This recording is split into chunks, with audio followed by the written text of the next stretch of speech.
Honorable Minister, distinguished guests, ladies and gentlemen, good morning. Good morning. Good morning. I need to feel the energy in the room. As introduced, my name is Vivian Onano. I'm a Kenyan and a youth advocate who considers herself a global citizen.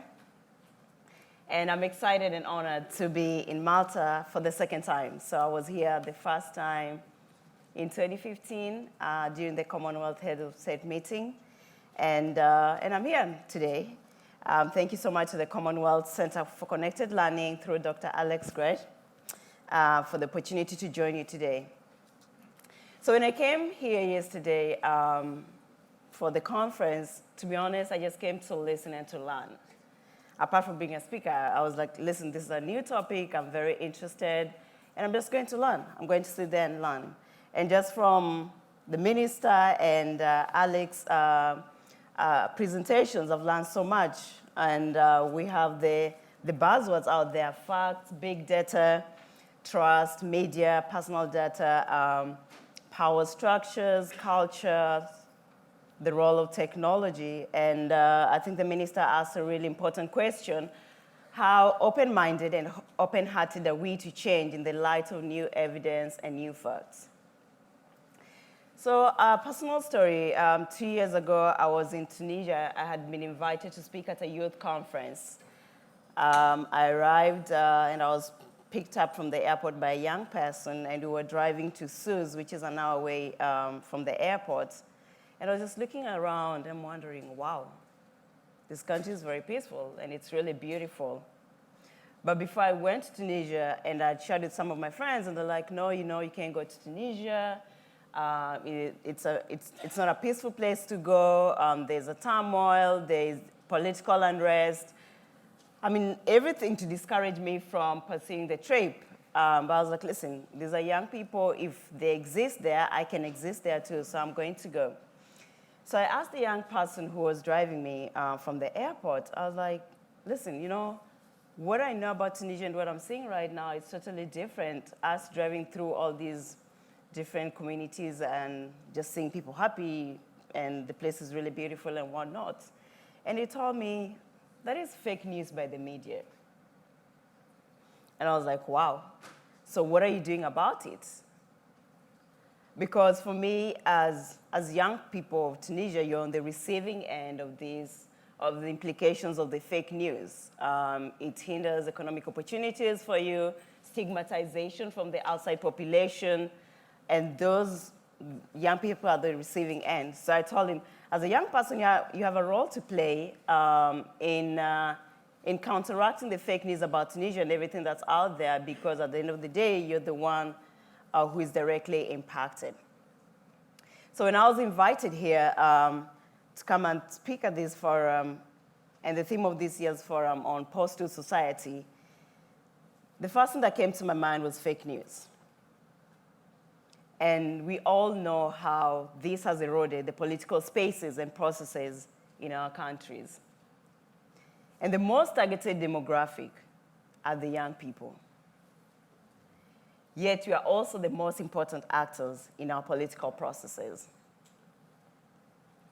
We're the most targeted with fake news because of our sense of urgency to act, though sometimes with minimal to no factual information that leads to misinformed decisions.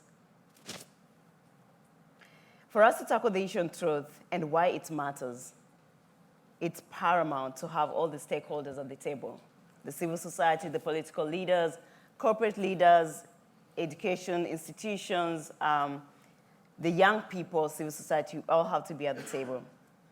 And young people must be included in these discussions to make sure that no voice is excluded and the solutions are a representation of the whole population. I have traveled widely in and out of the African continent to engage with young people around issues that affect them, such as access to quality and reliable education, skills development for employment, and just general leadership of their countries. And there's no country that I've been to, either in the Americas, Europe, Asia, or Africa, where I haven't heard young people complain about the loss of faith in their democracy.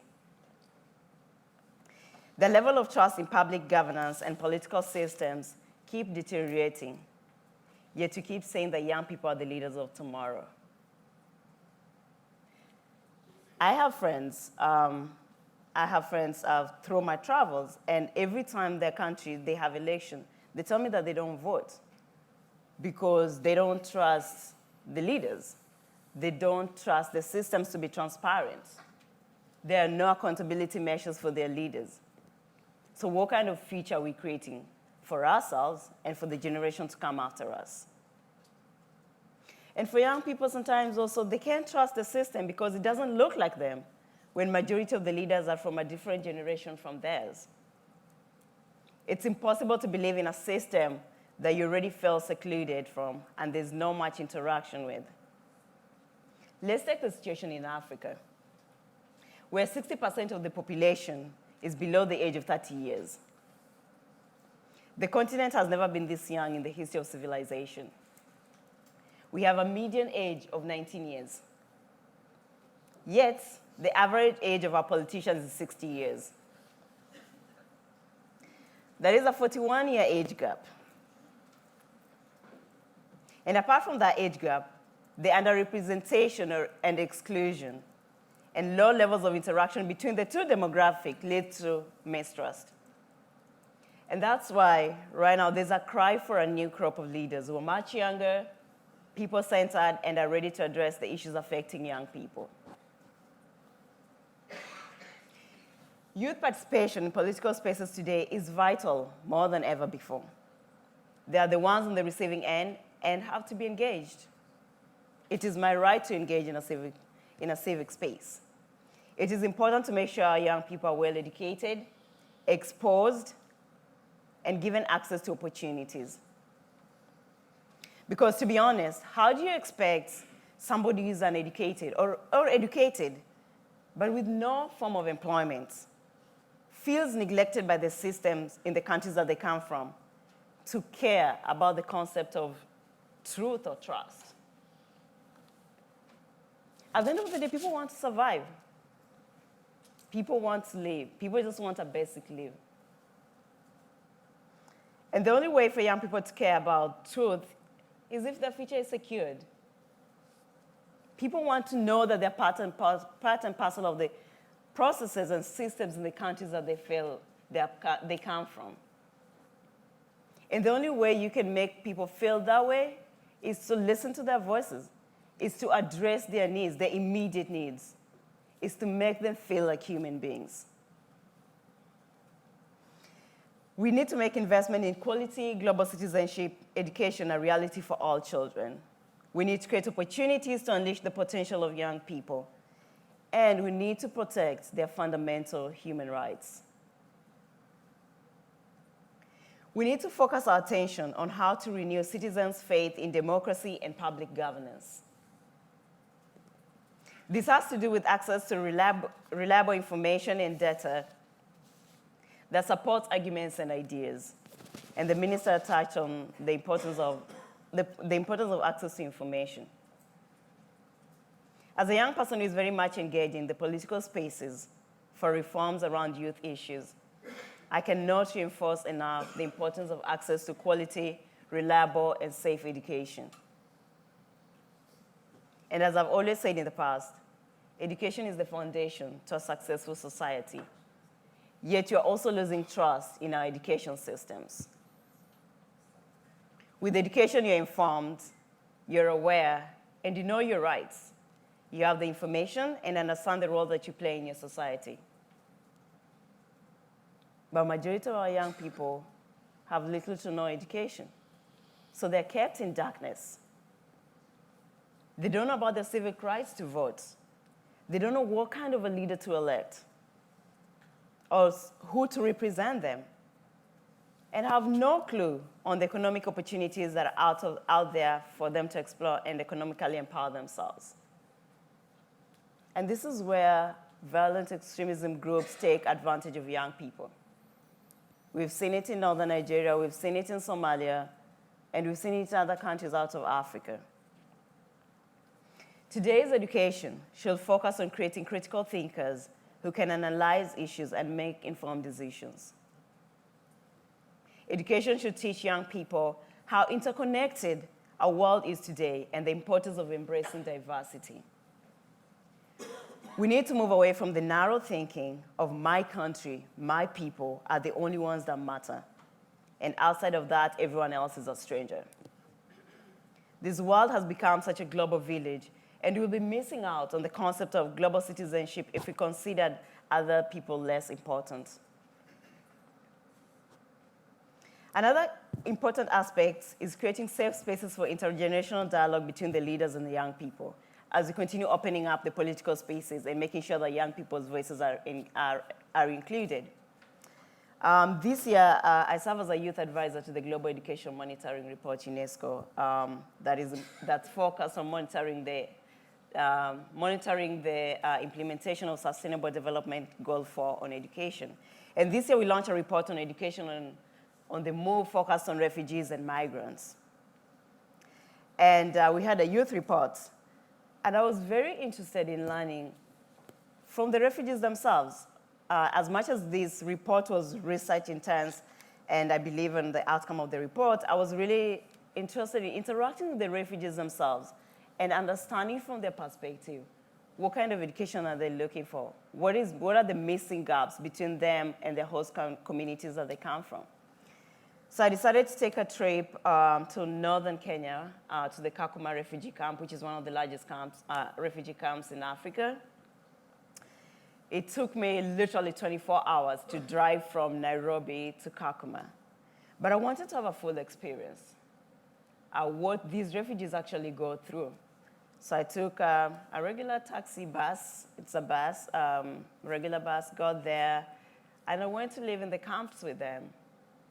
And for the 3 days that I was there, we had, I ate with them, I just sat there with them and just listened to them. What kind of education do they want? What kind of political systems do they think that fully represents them? And to be honest, some of these refugees are the smartest people I've ever come across. And most of the time, we look at refugees and we think of them as lesser people. We look at refugees and think that they're terrorists because that is what is being preached outside there. And we don't understand that these refugees are like you and I. It's just the label refugee doesn't define who they are, and they just need to be listened to. And it's interesting, during my conversations with them, just interacting about leadership and everything that goes on at Kakuma refugee camp, one of them told me that, I really feel like my voice is being respected right now. And I asked him, why do you think so? It's like, we never have this kind of interactions with our leaders. Listen, I'm not a political leader. I'm just a very passionate young person who wants to make sure that the youth voices are included in all these spaces. And he told me that it's hard for them to feel like they're part and parcel of the community in Kenya because they never have interactions with the leaders. They don't even have interactions with the organizations that manage the refugee camps. So they don't feel like their voices is respected, their issues are being addressed. Nobody really cares about them. And as I already said initially, people want to feel like they belong. They want to feel like they're part and parcel of a system. That's how you develop trust. And it's through these meaningful interactions and having open spaces for dialogue that we can be able to build trust among ourselves. If we continue having that bigger gap between our leaders and the people on the ground, it's never going to work. And that's where fake news is going to come in and play its major role that it's playing right now in our society. So it's important for us to create safe spaces for us to have these dialogues and be able to engage with the young people, be able to interact with the citizens, be able to open up be able to open up our political spaces and make it more transparent and accountable for young people to feel like they're actually part and parcel of these systems. So the trip really opened my eyes to so much reality about the refugees. And as I say, they're human beings like you and I that just need want to feel like they're part and parcel of the process and parcel of the systems. And the reason why I brought up the issue of refugees is because Malta is a big host of refugees in Europe.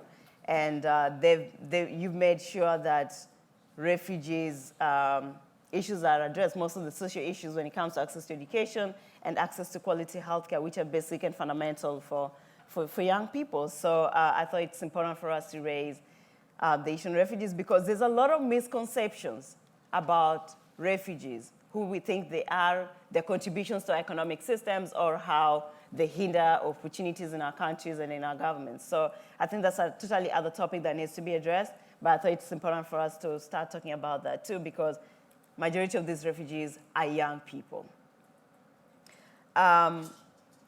So as I said, they were very appreciative of my time with them and considered me as a leader that they could trust on to deliver on their grievances on the ground. And this is just basically because I took my time to travel and meet with them at their comforts, listen to them without judging, and ask them solutions to the problems that they had raised. We can only build trust through engaging with people. And that is why I always stress that big multilateral organizations such as the African Union, the European Union, the United Nations must figure out how to come to the citizens if their work is to be trusted. Because there's also a lot of mistrust with these big multilateral organizations, how they perform, if they really advocate, if they really implement the issues that they actually talk about in the countries that they operate. So now more than ever before, we must empower our young people with the right information and data. Information that can easily be accessed and understood. We must open up our political systems to make sure young people are at the center of the agenda and are well equipped to meaningfully contribute in the development of their countries. And now is the time for us to also promote global citizenship because we are such an interconnected world. Thank you so much.